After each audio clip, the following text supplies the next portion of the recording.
Hello and welcome to the Hurst Trading Room Live. My name is David Hickson and I am joined in today's webinar by Sid Norris, who is a long-time Elliott Wave practitioner. His website is elliottwavepredictions.com. And in fact, let me show that to you. Here we go. Here is his website, so make sure that you go along. He first started his website as a blog back in early 2011. And he produced an educational video called Early Detection of Trend Changes, utilizing a combination of Elliott Wave, MACD, and Japanese candlesticks. That video sold thousands of copies, and Sid's career has developed from there. He holds weekly counts webinars and sends out screenshots of his wave counts and associated Fibonacci price targets to subscribers twice per week. He says that he's always looking for additional methods of technical analysis to help Elliott Wave counts. And he's been integrating Hurst cycle analysis using Sentient Trader into his wave counts for over 2 years now. It's his opinion that the combination of Elliott Wave and Hurst cycles provides greater predictivity than Elliott Wave alone. And I must say, personally, I think the combination of Hurst cycles and Elliott Wave is an extraordinarily powerful combination. So I'm really delighted to welcome Sid onto today's webinar.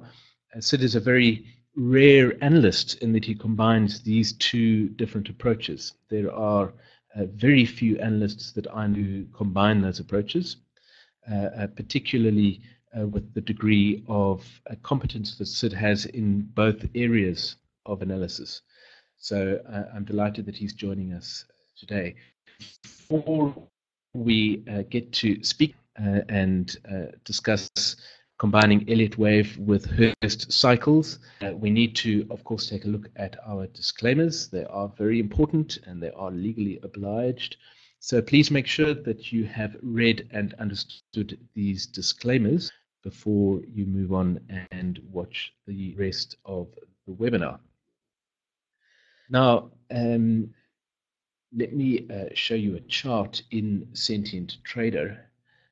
This is a chart of the ES futures, the S&P 500, and it's a slightly different analysis to the analysis that we have been discussing in the webinars up until now. And let me point out to you a really important difference.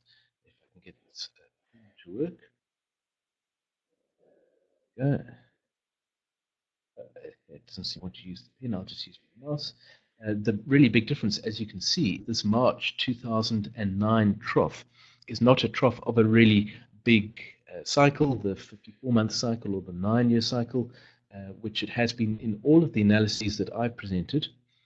And instead, you can see that this trough here in 2007 and this trough here in October 2011 are phased as troughs of the 54-month cycle. Now, this is an analysis that Sid shared with me a while ago, a very, very interesting analysis, and it presents a different outlook, of course, in terms of what we're expecting to happen next in the markets. And so I've invited Sid to come and share this analysis with us. And what we're going to do first of all is take a look at a video from his Counts webinars. It was recorded last week, in which he presents this analysis and the reason for it. So we're going to take a look at that video. It's about 20 minutes long. We're going to take a look at that, and then we can discuss it. While you're watching the video, you can ask questions, of course, in the chat window, and can respond if you have any questions while you're watching the video. Here we go. I think you should all be seeing the video. Here it is now. So let's go ahead and take a look at Sid's reasoning for positioning the October 2011 trough as a very important. I talk about these things all the time. I wanted to just take 10 minutes and just explain a couple things and show what it is I do associated with Sentient Trader software. So this is a screenshot of Sentient Trader software, and this is a Dow Jones Industrial Average analysis. And I talk about this every week, and maybe this will help you visualize what I'm talking about. Um, this low right here is the 2002 low, and that was the end of the first multi-year bear market, going all the way back 20 years, as you'll recall, from about, depending on where you mark the beginning of the big rally, from either 1974 or you could go as late as 1982. There was almost a straight up shot rally, relentless rally in the Dow Jones Industrial Average and in all stocks, that moved. It was essentially an extended fifth wave of a five-wave impulse that started all the way back in 1932. And during that 20-year period, stocks were just incredible in their resolve to continue to move higher. And they topped in the year 2000 in almost all indices. And then from the 2000 top, and in Dow Jones Industrial Average, that 2000 top was in January of 2000. Things moved down until about October of 2002. As you may recall, um, that particular bear market is most famous for the Nasdaq crash. The Nasdaq crashed by more than 80% off of its mania high in Y2K all the way down through 2002, 2003 timeframe. The crash in the Dow Jones Industrial Average was not nearly of that percentage, but it was substantial. Um, and the 9/11 tragedy took place in there, but amazingly, the 9/11 tragedy was probably at a point where it looked like things might be kind of pulling out, and the bear market might be coming to an end there, and that some people believe that may have prolonged it. But the most important thing that happened in the markets associated with the 9/11 tragedy was when Greenspan, just knee-jerk response. He flew over the tragedy site and saw the devastation, and he dropped interest rates to zero immediately. It was kind of and he admits today that that was a panic move, and it was overreaction, and that there were ramifications to that action. Also, not too long thereafter, there was some legislation that came in allowing promoting banks to loan against real estate and allow low income or bad credit purchasers to buy homes in droves, and that turned into a mania. And all of that, the reaction to the 9/11, the natural trough that probably would have occurred there anyway in 2002, 2003 timeframe, as well as the legislation pushed the market into all-time new highs going into 2007. I believe that those two manipulations of the market, the easy credit legislation and the knee-jerk response to the tragedy by Greenspan lowering interest rates to zero, caused this mania move into 2007 in new highs, and it masked where some natural troughs would occur. But when I use Ascendant Trader software and ask it to do a Hurst analysis starting at the Y2K top, it places, as you would expect, the first very large trough marker at the 2002 low. In this particular analysis, which I have not altered in any way, and I started the analysis not exactly at the Y2K top, but about halfway down in the move from 2000 through 2002, 2003, so right in here. So it places the first large marker right here, 2002 low. I think it belongs there. It was the first multi-year bear market in 20 years. And then the rise associated with this 9-year cycle. And it crested about in here, but continued, as often happens, it'll try to push a little higher past the crest. And I think it was goosed higher by legislation and easy credit. And then came down, and notice that it does not place the next 9-year cycle trough at the 2009 low. This makes perfect sense to me because It was in November of 2008 where the largest manipulation of the markets ever attempted. $100 billion a month that's per month. That's 12 zeros past the one per month of mortgage-backed securities were purchased as lots of the loans against the easy credit real estate were going bad, and the Fed, to save the banking system, started systematically taking those loans off of the bank's balance sheets. And that, I believe, and the Fed also takes credit for stopping the crash with their actions. They believe that it would have continued lower. They also bailed out a number of companies. Large companies were going out of business. General Motors, Lehman Brothers did go under, and the market had an incredibly negative response to that, and so they jumped in and saved a number of banks, did the TAR program and all that. And so my contention is that this market would have continued lower than 2009, and that's why that was not a natural trough.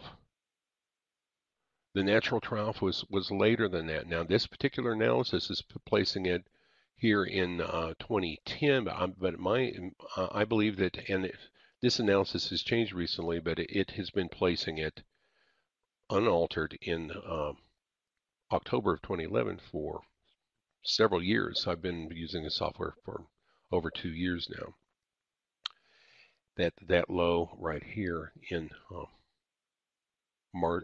October of 2011 was also the low in U.S. stocks since Y2K when priced in gold. And so I think that was, and I can show you several items where that is a very significant trough using an unaltered Syndicate Trader analysis. But my main point of this slide was a natural analysis does not place a large cycle trough marker, only an 18-month at the March of 2009 lows. Next slide.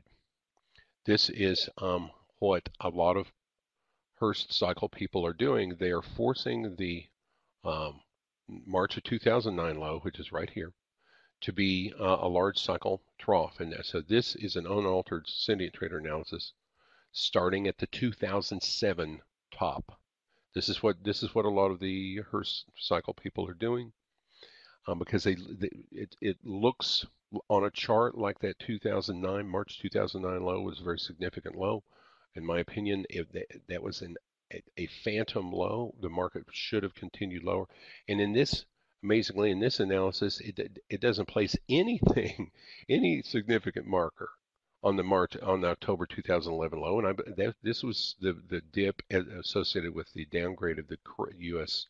credit, and I think this was the most significant and the longest lasting dip since March 2009. It deserves a larger marker than this. So my contention is that when you place a large significant marker at the 2009 low, it does not respect the October 2011 low properly, and it places some of these troughs in locations like there's a 18-month cycle trough here,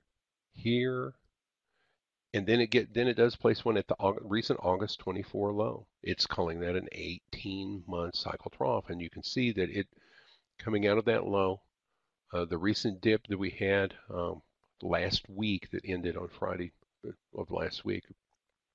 Not Friday, talking about 10 days ago, is calling that an 80-day cycle trough, and likely to move up through the rest of the year. And so this is why a lot of Syndicate Trader people that are calling the March 2009 low a large cycle marker trough. The way it times these, and I don't think it's correct, puts a very large cycle marker at the August 24 low, and therefore it expects continued upward movement toward the end of the year and possibly into January from here.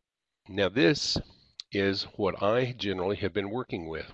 Because the October 2011 low was the low in U.S. stocks since Y2K when priced in gold, And therefore, no amount of $100 billion a month, every month for years of manipulation is going to necessarily alter that gold to Dow ratio nearly as much as what it would in this nominal price chart where stocks are priced in paper money. It's considering that as a significant low, 18-month here, and just moving forward from there.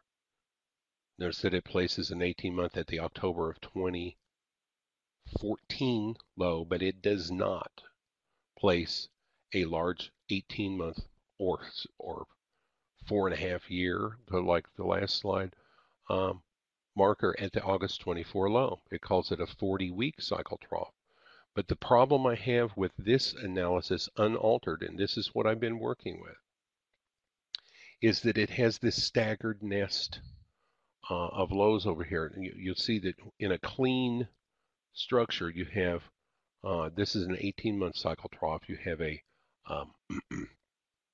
40-week, you have two 40-week cycles inside of that. Now, generally, they're fairly evenly spaced in there. But this 40-week cycle, when you place it at August 24, places it past the midpoint in the 18-month cycle.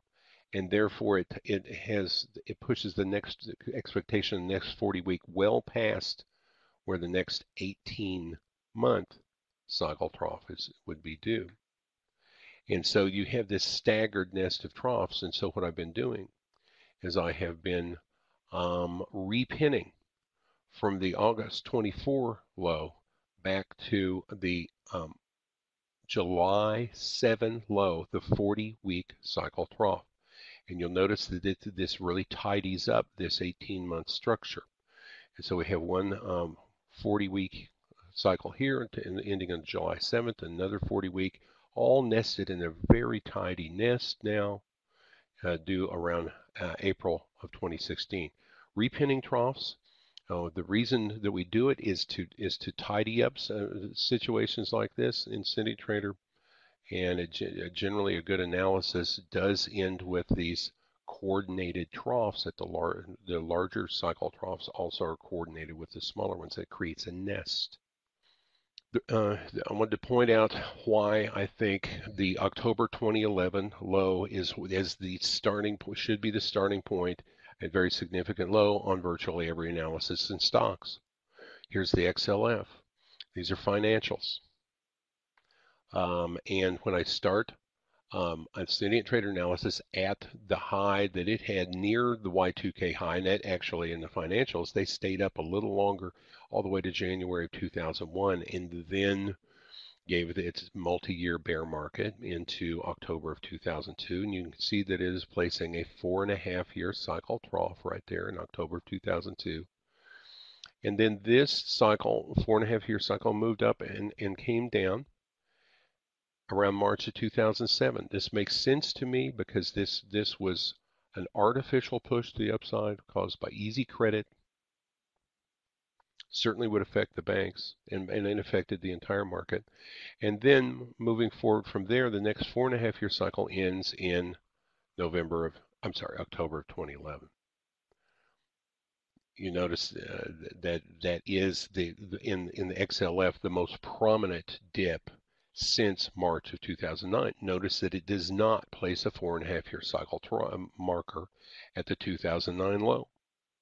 And moving forward from there, the next 4.5-year cycle trough is due in April of 2016. This is basically what I've been talking about for seems like, well, over a year probably. I've been talking about this March-April trough that's coming up. So the XLF supports my claim that the October 2011 low was likely a 4.5-year cycle trough, and the next one is due in April 2016. Is there anything else that supports that idea? Here's the German DAX. The German DAX, you can see this. There's the Y2K top. That was the DAX, just like the Dow Jones Industrial Average, screamed for a couple decades into that top. And then it bottomed in its first multi-year bear market in in 20 years, going back 20 years, in March of 2003. And then it proceeded to, it did not make a new high, or it might have by a tick.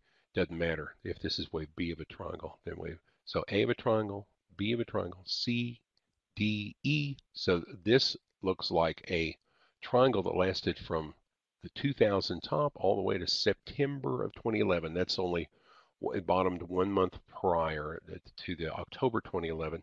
And you'll notice where it's putting the 4.5-year cycle troughs, one in March of 2003, the next one in near that 2007 top, and the next one in 2011. It is not, once again, this item is not placing a 4.5-year cycle trough marker at the March 2009 low, only an 18-month cycle trough.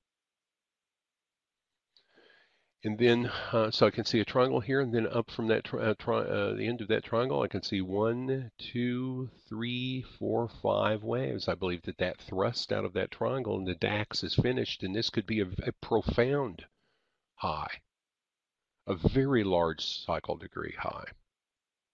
And there's a little bit of a staggered nest over here in the German DAX, but when you look at where the next 18-month cycle trough is due, it's in the first quarter of 2016. Once again, in March, possibly April, May of 2016. That's a little past where the 4.5-year cycle marker is due, but you can see that sometimes 4.5-year cycles last longer than other ones. You can see that this one lasted a little bit longer. It's a little bit taller than this one. So there's a little bit of elasticity there. But once again, the September 2014 low, 4.5-year low in the DAX. Now I'm moving to the S&P and showing you what I've been showing you on the S&P. This is an unaltered Scythian trader analysis starting at May 2011. So this is what I'm basically doing with this is I'm saying I want that October of 2011 low to be a starting marker. And admittedly, and it was during this phase that all the QEs were happening. Once I remember Timothy Geithner getting on TV and essentially threatening the S&P organization and telling them that they had no idea how much damage they had done when they downgraded the debt of the U.S. And I think they kicked their manipulation efforts into high gear as a result of that downgrade, and they went into QE2, QE3, and they were bound and determined for this rise to take out the 2007 highs, in my opinion. And so this first 18-month cycle trough happens in an unusual location, and this is a straight-up market. And then the next 18-month, I think, occurred at a very logical spot that was in the October 2014 dip. And then moving from there, the next 18-month cycle trough is due in about April of 2016. But notice that inside of this 18-month, the 40-week comes real late in well past the crest, and it causes a staggered nest of troughs over here. So what I've been doing is I've been on the S&P, I've been repinning from the August 24 low back to the July 7 low, the 40-week cycle trough, and that has created a much tighter and even arrangement on the cycles and has created a very tight nest of troughs in March-April timeframe coming forward. Now I want to zoom into once I move this 40-week from the August 24 low to the July 7 low. And if I don't alter any other cycles in here, Scythian Trader is wanting to place this for this 20-week. Let's see, this is an 18-month cycle right here. There's the 40-week, and you can see we're right at the apex of the 40-week. So the 40-week cycle should roll over and pull us down into April of next year. But right in the middle, there's usually a dip associated with the 20-week. That's this cycle right here. And you can see that there's supposed to be two 20-week cycles within this 40-week. And this one, the way it marked it, it bottomed early before the crest in the 40-week. It marked it early. And also within this green cycle here, there should be these light blue cycles, and because it's marking this 80-day cycle trough at the August 24 low, the timing within of this smaller cycles within this whole structure is messed up. So what I've been doing is I've been repinning the 80 day from the August 24 low over here to the next dip. Now in some items like the Russell, this is exactly what it does naturally. And I think the Russell is a linchpin for Russell 2000 for everything we're looking at, and I'll show you why in a minute. But this low right here is where I repinned from this August 24 low back to the July 7 low, the 40-week, and then I've also placed the 80-day here. And now we have a much nicer looking structures. There's supposed to be 4 of these light blue ones landing about the same spot over here in April as the 18-month and the 40-week, and that works out. The only thing that it really is doing wrong, Cynthia traders, it's not placing this loop, this bottom over here like it should. However, essentially what this does is this means that the coming 20-week cycle trough still has not occurred.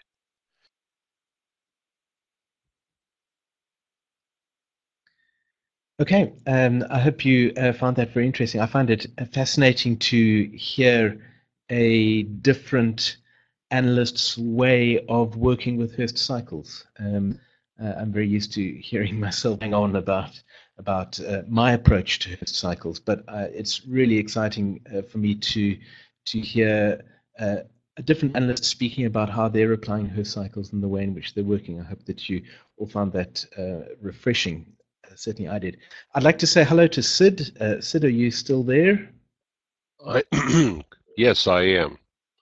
Okay. Thank you so much for joining us today. Yes, I can hear you. I can hear you perfectly. Thank you so much for joining us here today and for agreeing to come onto the webinar. I'd love to just sort of kick things off by taking a look at, I've duplicated your analysis on the chart that we're seeing here. Yes. And I'd just like to sort of round off the discussion that we've just seen presented by affirming that this is where we're looking at here, with the 40-week cycle trough having occurred in July of this year, and the 80-day trough right here at the end of September, I think it was. And yeah, it's not intended to repin that anymore. Yes, that's right. And of course, the pinning of troughs is an interesting, fairly complex issue.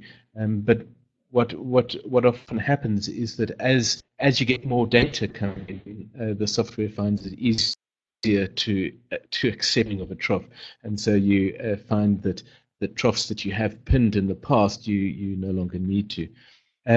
So we're looking at a 20-week cycle trough.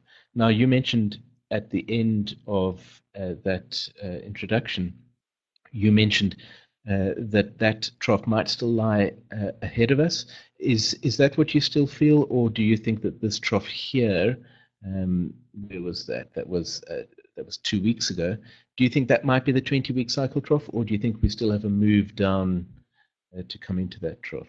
Oh, well, it's certainly running out of time to produce a downward movement. And to be totally frank, I think that there was some manipulation that went on as a result of the Paris terrorist attacks. So as you'll recall, 2 weeks ago today, when the markets opened, those attacks occurred pretty much over the weekend, right as the market was closing on the Friday, and the everything gapped down when the markets opened. The futures markets opened the following Sunday, and very quickly were bought up in droves. And my contention is that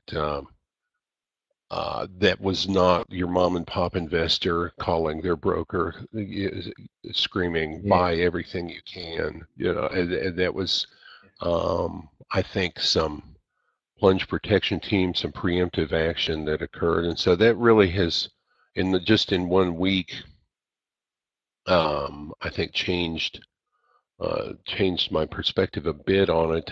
If there's still time for it to move down in that 20-week, but the upward blast over the last 2 weeks has made it less likely that the 20-week is still in front of us. It's still possible. Right. So that's a really interesting approach, and in some ways it's what you were saying in the video, how the manipulation of markets and the way that governments and big banks and the powers that be come in and manipulate markets tends to distort things, and one has to keep an eye out for that. It seems like it's a sort of a mini example of exactly that happening. Yeah, I find myself Let's talk about. constantly trying to figure out where the natural cycles are as the manipulative efforts have become commonplace since the 2008 crash, in my opinion. Right. Yes. Okay. Very interesting.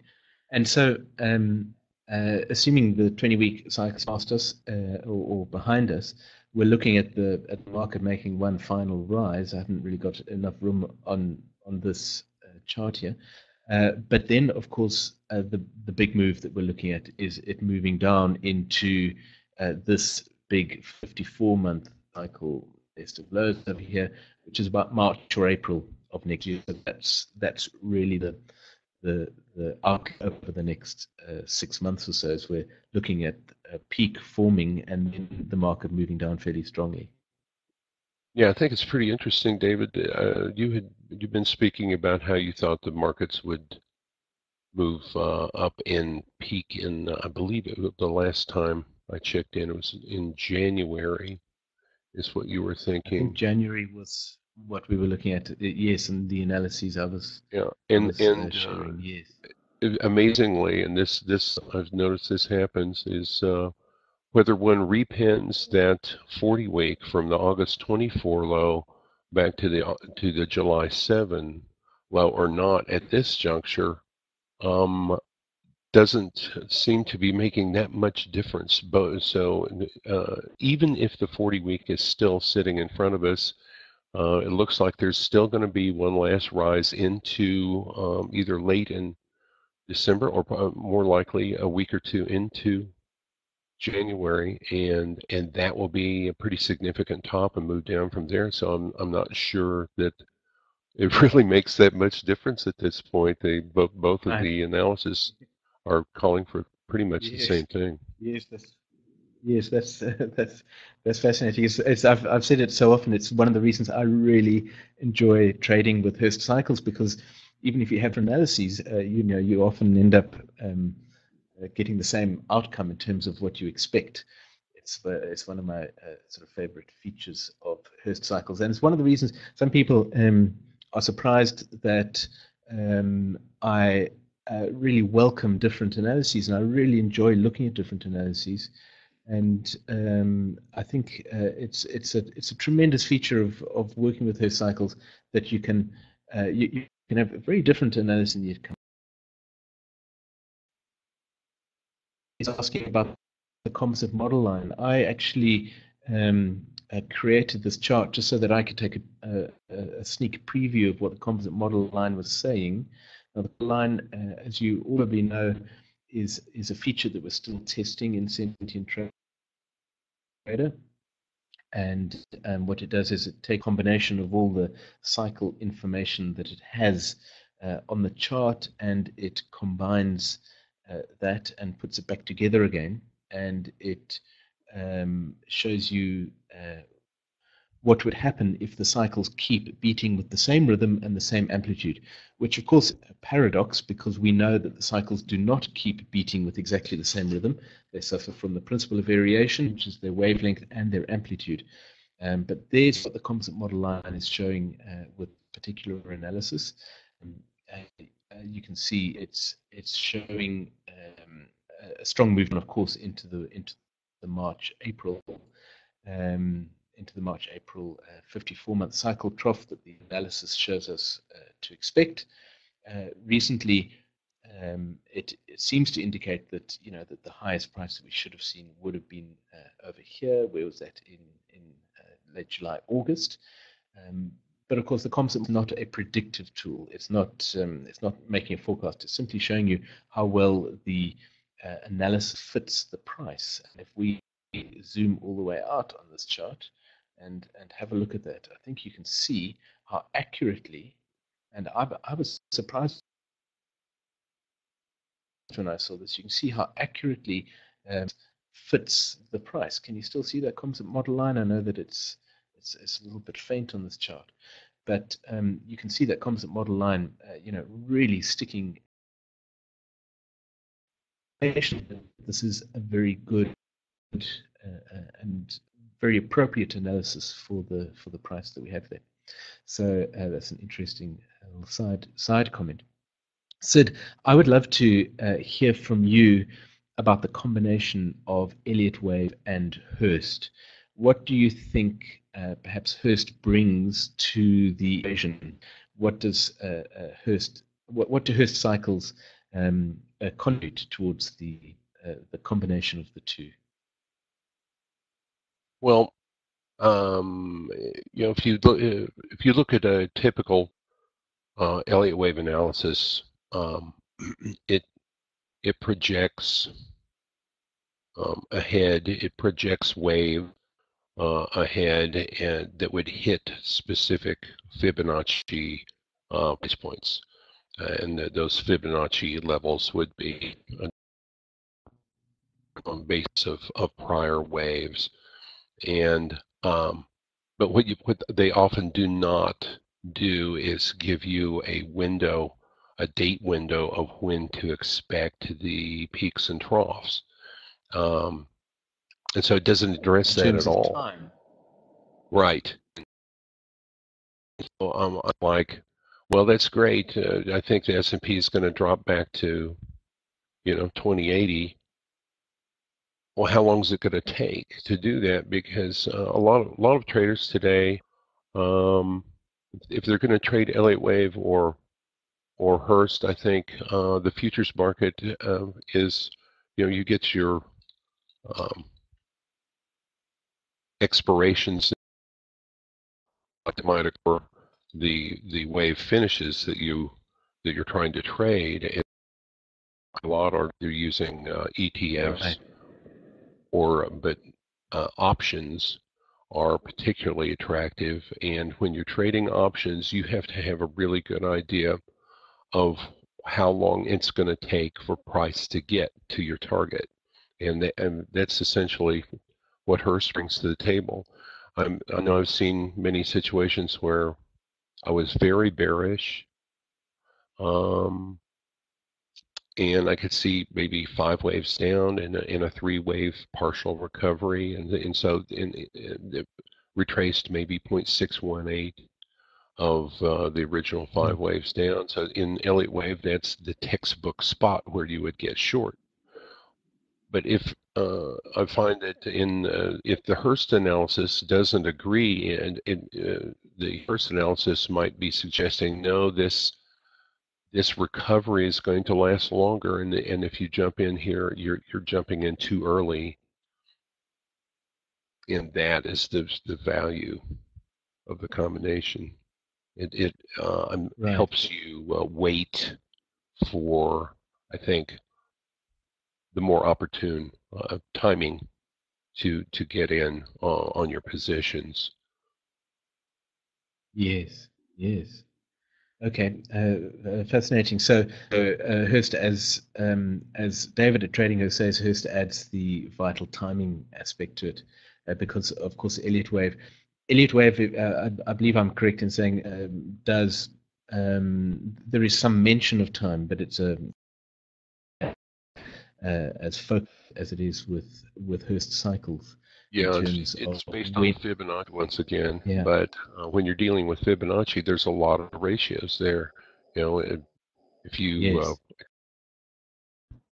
biased to be equal in duration to wave one, that's one thing. It might be 0.618 the duration or 1.618 the duration of wave one. So there's too many possibilities there. Hurst really helps Yes. um, give the confidence of about when the turn is most likely to occur.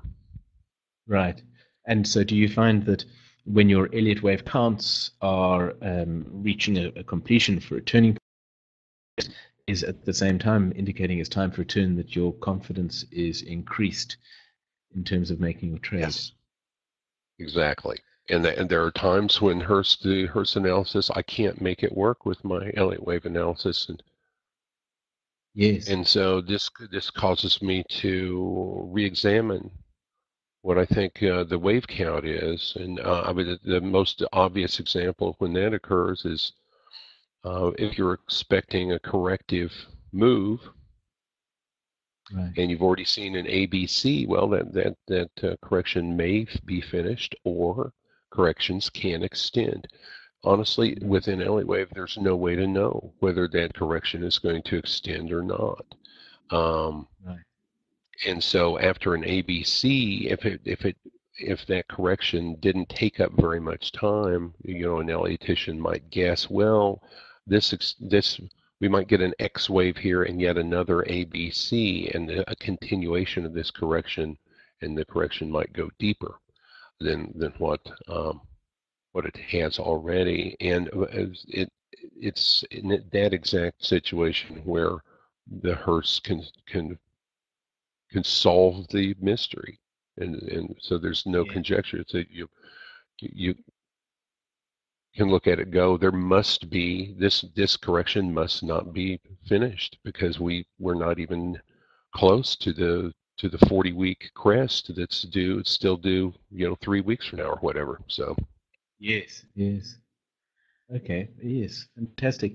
I'd like to just take a moment to speak about um, a fairly important aspect of Hurst analysis that your presentation reminded me of, and I think it's worth just highlighting. I'd like to point it out.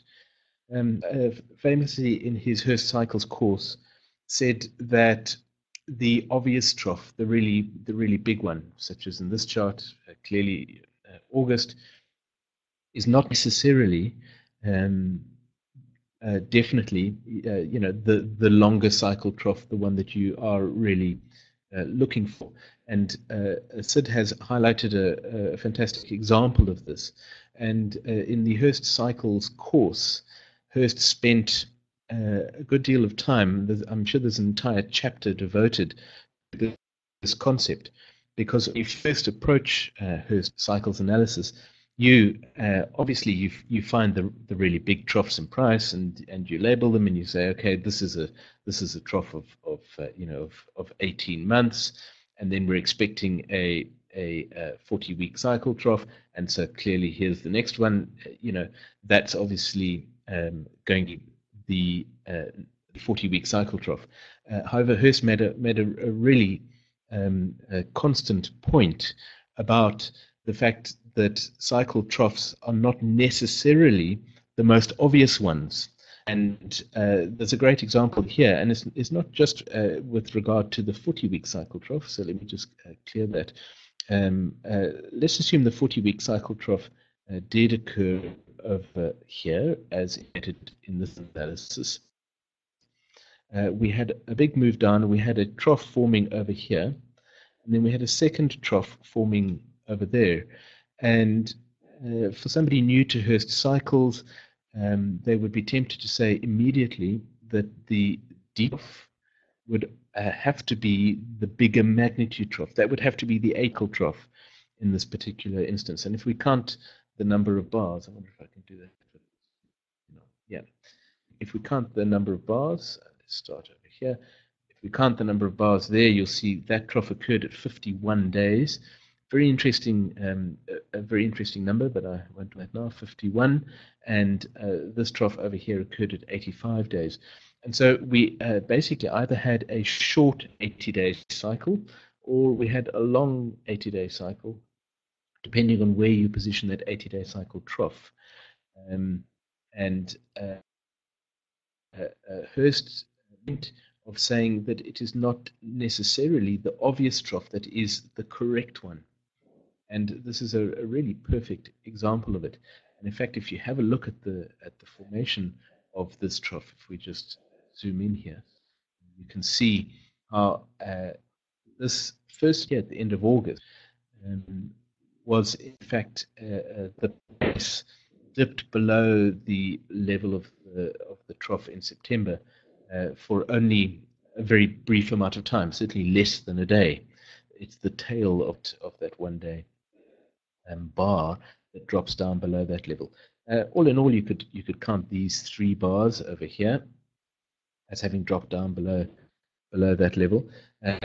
But the fact that those 3 days price dropped down to that level and was at a slightly lower level than it was over here does not mean that this is definitely the 80-day cycle trough. And so it's an important lesson. It's been interesting for me to hear how Sid looks at the fundamental influence of what's happening in the world, news events and so on, and how they influence cycles and how they tend to twist cycles and affect what the cycles are doing to price. Sid, in your approach to the markets, do you like to start with an Elliott Wave analysis and then turn to Hurst, or do you first now look at Hurst and then start building your Elliott Wave count? What's your approach now that you work with both techniques? Well, I count lots and lots of things, and over the years I have developed long-term counts, and in Elliott Wave, that's where you start. You start on extremely long-term charts, and then you zoom in a little at a time and add more detail. And so I'll work with as long as quarterly charts, monthly charts, weekly, daily, 240-minute, and then all the way down to 60-minute. And I have counts on all of those. And so those existed before I was aware of Hurst. And so I've got all of that work already done. But I will say, every week before I do my weekly webinar, I will check on what Syndicate Trader is thinking. And I might play around with a little bit of repinning and try to come up with a view based strictly on Hurst. And then I see if it agrees for the most part with what I think is going to happen. And if they don't agree, I just go through and consider the possibilities and give honestly equal weight to each. I generally feel a lot better if I come up with essentially a composite that is where the two can agree on Yes. What's coming next. Yes. Try and find some confidence in both of them. I see a question from David at Trading Hurst. Sid, what is your current view on gold and the compelling shorter nominal model proposed by Silent One? Let's see if I can show you. What are your thoughts about Well, gold? I think gold is to the downside than it was than it is to the beginning. I think it's in the final stages. The way I'm counting it from an Elliott Wave standpoint, down from the 2011 high. Many are trying to count it from an Elliott Wave standpoint as a 5-wave impulse. and I don't believe that that's correct. I think that the downward movement from 2011 in gold is corrective, and it started an ABC, and I label that as a W, and then an X wave, and then another ABC for a Y, and then another X wave, and I think we're in the final Z wave to the downside. Okay. And yeah, I you can't see my mouse, I don't think so. Anyway, I know. Right.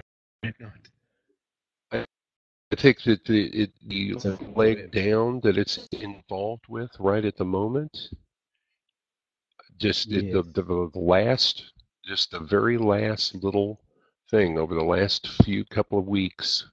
Yeah, starting there. Right. I think that is an A wave, and there will be a B, a partial wave up, and then a C wave down into that net. And I think that we could see a bottom on gold as early as, might even see it as early as December, but possibly January. And I know you had a fellow, I think, we're talking about his model on gold. Is that correct? That's right. Yes. And it's possible that we wouldn't see gold and gold miners able to rally until we saw a larger stock correction to the downside, and I'm starting to believe that that may be correct. And you'll notice that that trough over here that you're drawing is in that same March-April time. That's right. Same April time frame that I'm looking at on stocks, and so I think the first quarter is going to be very bearish in stocks. I think gold has already puked most of its guts out, and it won't be as bearish as overall stock market, but they both looks to me like they both may bottom in sometime in the first quarter and finally rally together there. Right. Okay. Very interesting to see them both move together, because so often you hear the comment that gold is the safe haven, and when stocks going down, you're going to expect gold to go up. So it's really interesting to see an analysis that presents the opinion that both of them are really going to be coming down. And this completely ties in with what John was saying, which is that we should expect a really important low and important trough in gold. And you can see that's this very staggered nest of lows over here. There it is over there. So interesting to see those two tie together. I would really like to take a look at the Euro US dollar quickly. And because I think the Euro US dollar is at a very important point. I'd be interested to hear what you think of the Euro US dollar. Let me quickly show you what's happening here in terms of the analysis we've looked at previously in these webinars.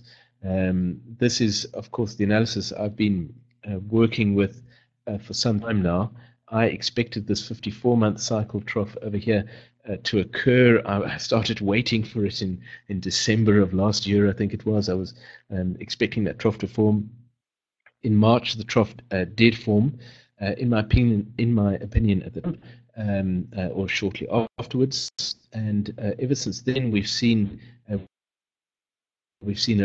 really very elegant M-shaped cycle play itself out. It is so far a slightly bullish cycle, but only slightly, and that's because it has a later peak, of course. The peak in the cycle occurred after the halfway mark, and very close as of today. The market is slightly higher than it was back in March when it formed the 54-month cycle trough.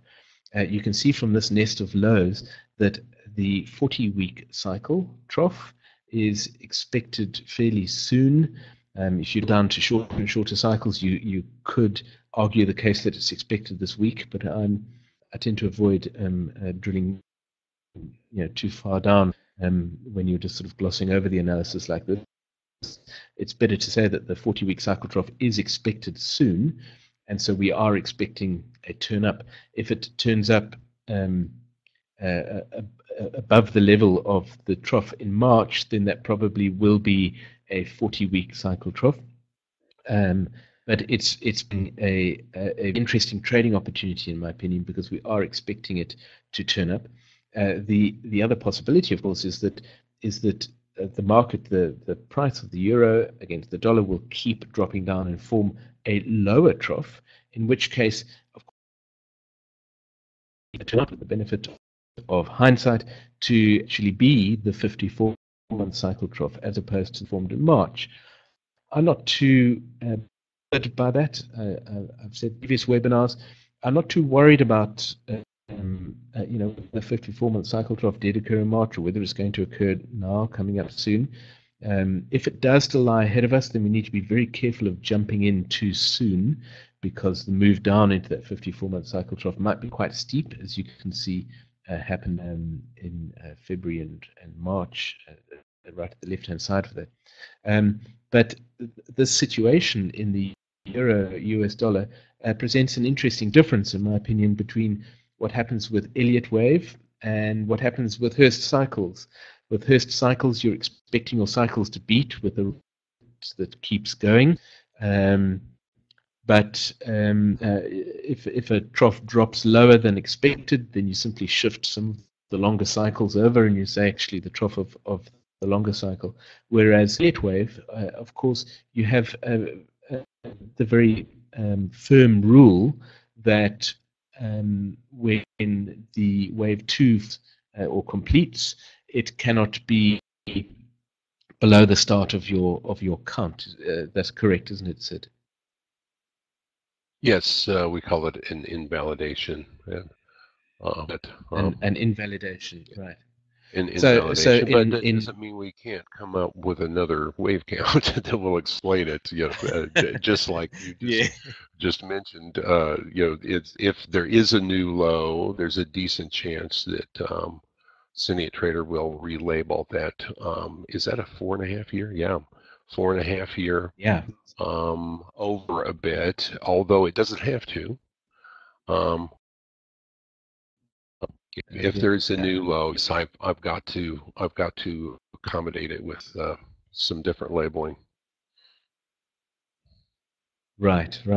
So without going into too much detail, unfortunately, I don't have any of your euro US dollar charts, but your Elliott Wave expectation for the euro US dollar just over the next few months? Are you also looking for a big turn up?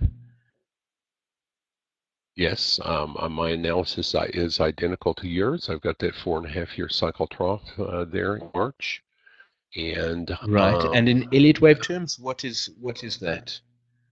Well, if you go back to on a long-term chart, as there was a significant high on the euro in July of 2008, and then the euro really made an aggressive move down during the 2008 financial crisis.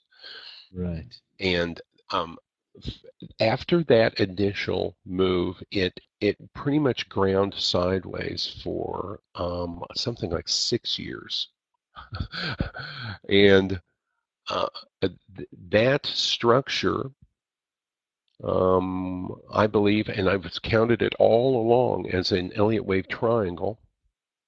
Okay. And so that initial move down in 2008, I labeled as a W, and then the triangle that moved sideways, I labeled as an X wave triangle that ended in May of 2014. Right. So yeah, there would be a W right there, and then that would be the end of the X wave triangle right there, and then that move to the downside would be the famous thrust out of a triangle. And here's the amazing thing. R. and Elliott devised a triangle measurement technique where we measure essentially the opening at the start of the triangle and expect the thrust to be essentially that length. And that thrust down into the triangle stopped me down within 15 pips of that target.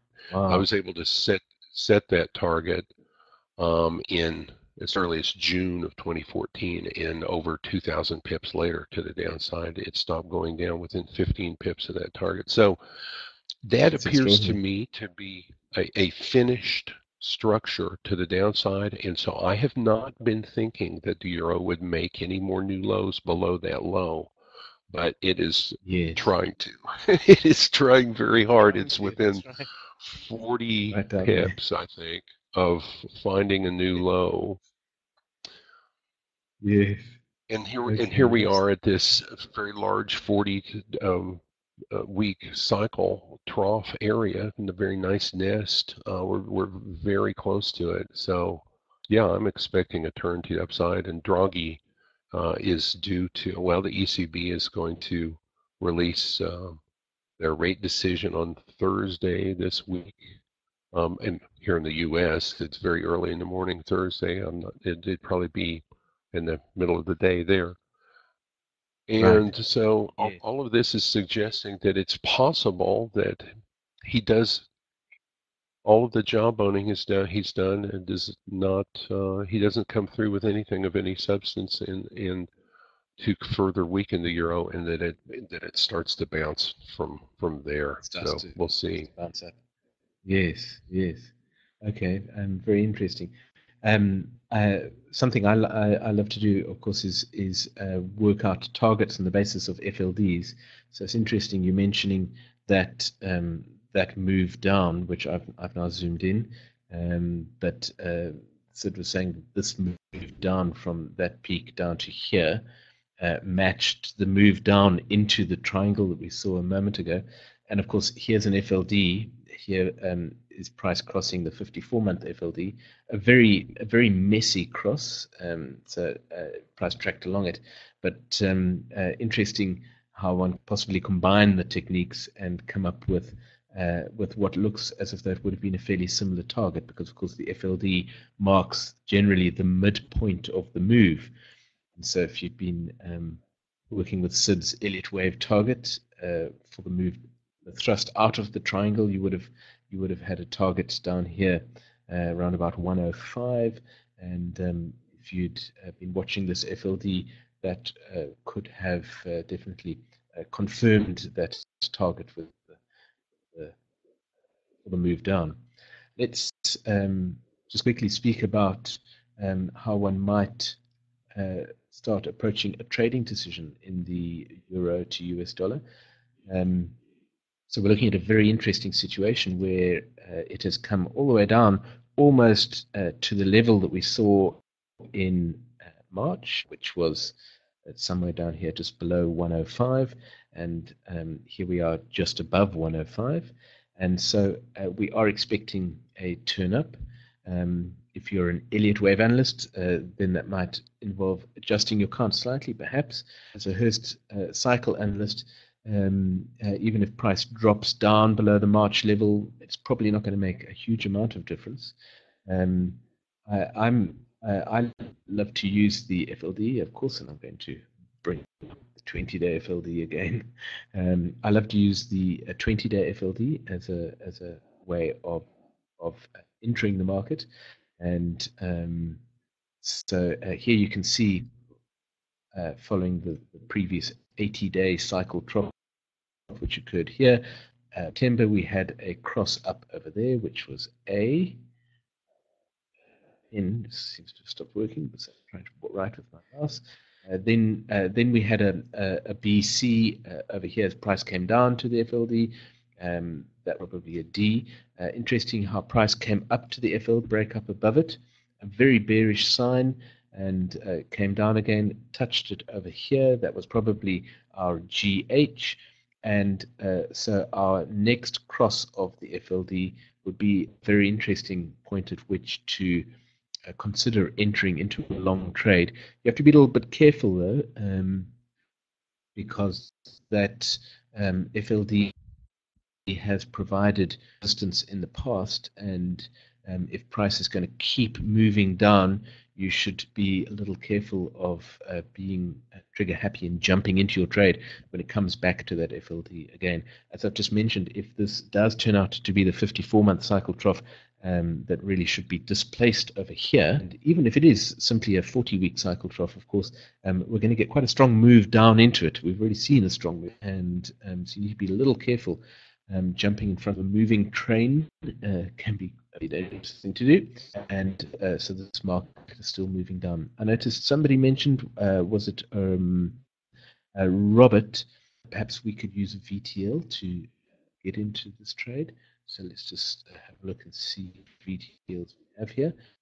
So we have quite an interesting day VTL. Could provide with an entry, although it's extremely, and I would be a little careful. I would let it run its course. I see Robin had a question. David Trading Host says 5 days an aggressive entry. 5 day would be a very aggressive entry. Is that a VTL? Let's have a look. Yeah, there's the 5 day VTL. Certainly a very, very aggressive entry. If you're feeling aggressive about it, then there's your entry. I would be a little more cautious about that. Yeah, I see Sid Robin is warranted because two reasons from the Elliott Wave standpoint. Up from the March of 2015 low, right. It's difficult to count that as the beginning of a larger move to the upside. It has a corrective look to it. That's one problem. Right. And then another problem is that when Draghi opens his mouth, his intention almost every time is to weaken the euro recently. And I can tell you that this close to invalidation, and then he's going to, if he is going to open his mouth and talk within 40 pips of invalidation, the chances of invalidation are pretty good. And so it could move lower there. Yeah, I'm not looking for an aggressive long entry on the euro. I'm going to look for some kind of proof that this trend change actually is even possible at this juncture. So in the Elliott Wave, what we look for is some kind of small degree 5-wave move to the upside, followed by a corrective ABC structure. And by the time that I've noticed that by the time that occurs, many times Elliott Wave will be looking to get into a position about the same time as you are looking to, or maybe slightly earlier, get in based on your 20-day FLD. Right. Okay. Very interesting. And I'd like to just quickly take a moment. We're going to have to start wrapping up soon, but I'd like to take a moment. Let me see if I can show a whiteboard. Here we go. I'd like to take a moment to discuss something else in common between Elliott Wave and Hurst Cycles. Sid has just mentioned that in Elliott Wave you would be looking for a 5-wave move up, which in Elliott Wave terms look a little like that, followed by a 3-wave correction, which would look a little bit like that, and that would be your evidence that a turn has happened. So we'd be looking for that in the euro US dollar before jumping into that long trade. I've mentioned I look at FLDs and so forth, and it'll be interesting to see how and when those two things happen at the same time and confirm each other. A question I'm often asked is how can Hurst Cycles relate to Elliott Wave, because Elliott Wave seems unbalanced because you have a 5-wave structure up, and then you have a 3-wave structure down. That's of course the foundation of Elliott Wave. But what I find very interesting is a point in common between them. If I was to mark these troughs with diamonds, Hurst diamonds, and tell you that those were atypical troughs, for instance, then how would this Elliott wave move relate to a Hurst cycle move or analysis? If I draw another diamond under here, the 40-day cycle trough, here is the 40-day cycle trough, Hurst terms, and here's the 40-day cycle trough again. And here you can see my beloved M shapes forming. You've got your M shape for your 40-day cycle coming up to this point over here, and then you have your M shape for the second 40-day cycle going down there. And of course, these troughs here would end up being your 20-day cycle troughs. I haven't left enough space to draw those. But there is a tremendous degree of commonality, in my opinion, between Elliott wave and Hurst cycles. And I find it really interesting to look at an Elliott wave count and see how often the cycle that I might be looking at will play out for waves 1, 2, 3, and 4. And then the next cycle is wave 5, the final move up, and then the ABC for the three wave move down. So it's a fascinating sort of combination between the mathematics of Elliott wave and the mathematics of Hurst. Well, not the detailed mathematics, but the basic sort of counting. Yes, David, I know you also have mentioned that if the trend is up, that the peak will likely occur past the crest of the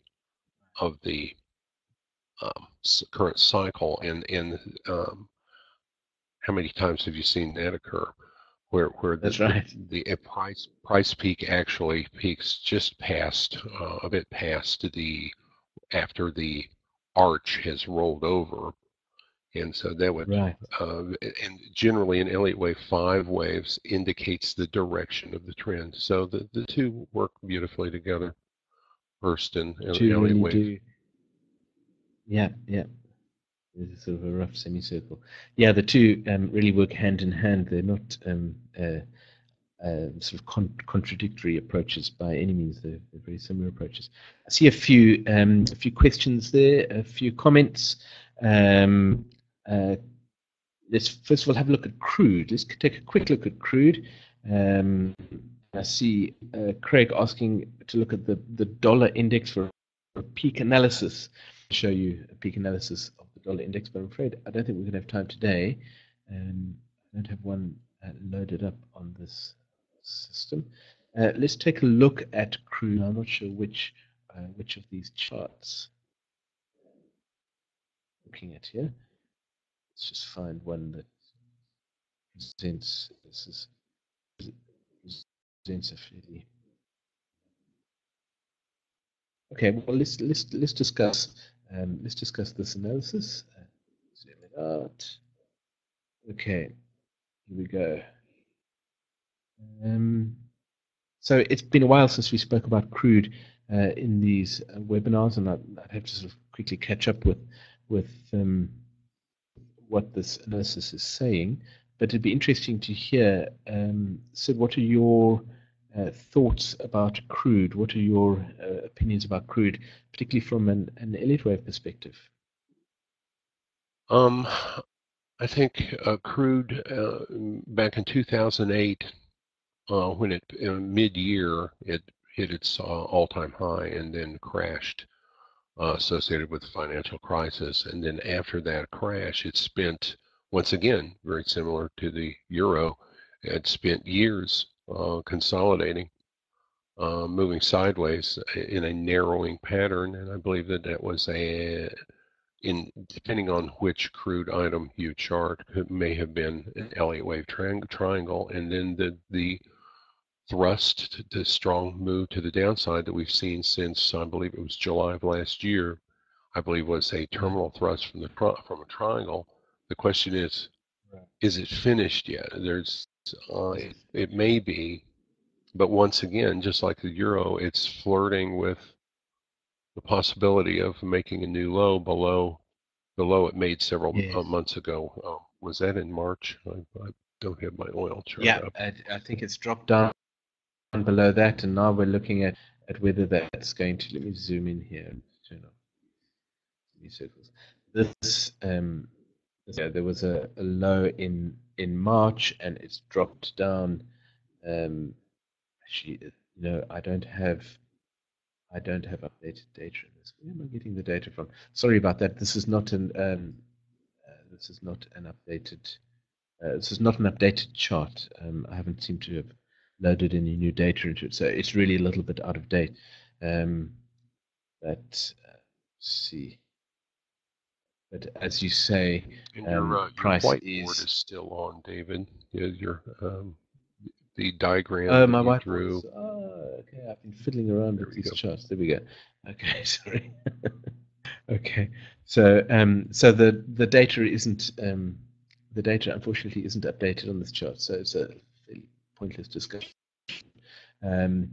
But Sid, you're saying that probably we're looking at a similar situation with Yeah, we could see a crude as fifth we are wave in the down. euro. You see how it's Turnaround. putting in a 20 or an 18-month. It thinks that recent trough was an 18-month there, but it's possible that it would move down, make one last low. I've got my main count says it won't make a new low, and my alternate count thinks that it will. So I do think we're near a zone where we'll see a significant low in oil, but yes, hard to say with so we complete need to, confidence if it's bottomed or not. Yeah. Okay. One other thing I would like to quickly do, I have been asked to show the 40-week cycle FLD, and in fact, let me just stick with the charts we've been looking at. Let's look at this analysis and the 40-week FLD, because the 40-week FLD has been a really important level for some time. Here's the 40-week FLD. This is the ES futures again, and here's where price broke down below the 40-week FLD. You can see it came down to it and really is tracked along that F, and then at the end of August just below it. When I last presented the 40-week FLD, that was a few weeks ago. Was it 2 weeks ago, or perhaps a month ago? I had this 40-week FLD and mentioned that the 40-week FLD might well provide resistance, and it certainly did, because price in the ES futures came up to the 40-week FLD and then dropped down again. Last week it just popped up above this 40-week FLD, but it's important, in my opinion, when you're looking at a 40-week FLD, that you treat it with a pinch of salt. You give price a little bit of leeway, and even though price has popped up above the 40-week FLD, not producing much of a thrust yet. So we need to be careful about considering that to be a really clear, valid cross of the FLD.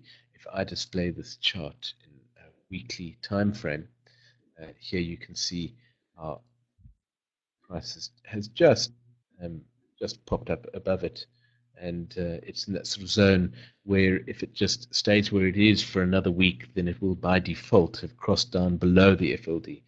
So you need to be a little careful of that. Sometimes price looks along an FLD and fails to really strong away from it. So we need to be a little bit careful of that. And with that, I think it's time for us to wrap up. If you have any last questions, we might have time perhaps for a last question. But let me say thank you, Sid, very much for joining us on today's webinar. I know that Mondays are normally your relaxing, aren't they? Because your count webinars are on a Sunday, isn't that right? Correct. So Sunday mornings here in the Midwestern U.S. A Sunday morning. Okay. So thank you very much for spending some time on a Monday, which is normally your day of rest. Are you seeing that website? There seems to be something strange going on with screen sharing. You are seeing it. Okay. There's Sid's website, elliottwavepredictions.com, double L, double T, of course, elliottwavepredictions.com. If you are not really familiar with Sid's work, then go along and take a look. And he has weekly webinars, count webinars. We were privileged to see a little bit of one of those earlier in today's webinar. Thank you very much for joining me, Sid, and thank you to everybody for coming along today, for your interest in Hurst Cycles.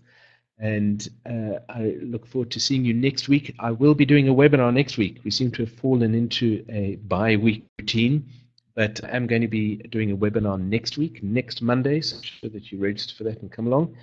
And we will take a look at some more Hurst Cycles, see what they're doing in the markets.